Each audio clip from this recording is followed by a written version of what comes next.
The opioid epidemic that's sweeping the nation killed more than 60,000 people in the U.S. last year. Drug dealers are flooding the streets with a synthetic opioid that's killing more people every day. Fentanyl is so dangerous, it puts addicts and even law enforcement agents at risk in the field.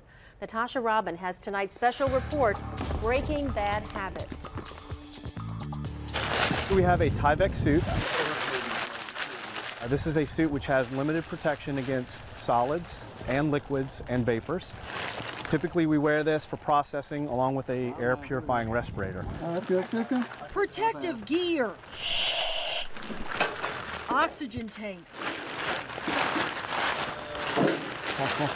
Anybody picking up that radio? And mask are just a few pieces of equipment now used every time the Drug Enforcement Agency makes a drug bust on suspected fentanyl labs. And then you that just gave it up, you're going to dig that next opposite corner. During a mock clandestine lab bust, Police DEA search warrant! Police DEA search warrant! DEA agents suited up with protective gear from head to toe to show us what they do.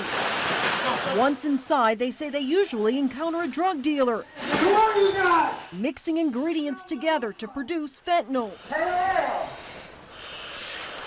Keep turning. A dangerous opioid synthetic, often mixed with other drugs. The combination is fueling a deeper addiction across the U.S.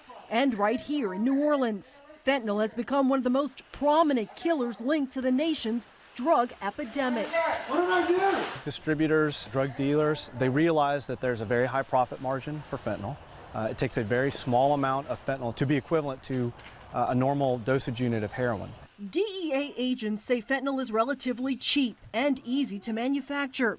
The chemicals used to make it are being shipped, oftentimes through the mail, into the U.S. from China. So once the chemicals are obtained, it's very easy to mix the chemicals together to then stir it in the necessary manner and for the necessary time, resulting in a finished product of fentanyl.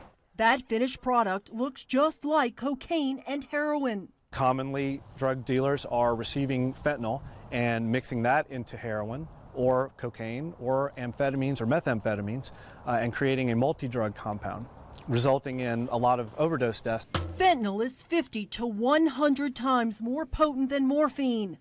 This DEA special agent compares the deadly quantities of fentanyl to a packet of Sweet and Low. So 1 gram of fentanyl powder is 400,000 anesthetic doses used in a hospital, or 392 lethal doses. So 1 gram of fentanyl can kill 392 people. Visually, compared to a penny, 2 to 3 milligrams of fentanyl will induce respiratory depression and possibly death. Once it's mixed with other drugs, there's no way to know exactly how much fentanyl is present. I do undercover buys from targets that are distributing heroin, fentanyl, cocaine, crack cocaine. This undercover agent tells me his job has always been risky, but now the presence of fentanyl in the drugs he's buying makes his job more dangerous than ever. Before we just had to worry about the bad guy robbing us, kidnapping us, someone pulling a gun on us, but now we have to actually worry about the substance that we're buying. Are we contaminating ourselves and our fellow workers when we bring it back? That's because fentanyl can be inhaled through the nose or mouth and even absorbed through the skin and eyes. For obvious reasons, I can't purchase this stuff with protective gear on. But as soon as I get it and get back to a safe, prearranged spot, I hand it over and it's immediately packaged. That way it can't contaminate any of us or my co-workers. It has changed everything the way we conduct our business. DEA agents are no longer allowed to test drugs in the field. Because we have to protect our people, protect everyone around us. Some agents have accidentally overdosed on fentanyl while working a case. The medication's placed inside of the tube. It's the reason why agents now carry the opioid antidote naloxone, or Narcan. Oftentimes it will take several applications of Narcan in order to fully recover from the overdose, so we have to be prepared. When search warrants are executed on suspected fentanyl labs, the DEA's clandestine laboratory team is called out. After making the initial bust, the team changes into these.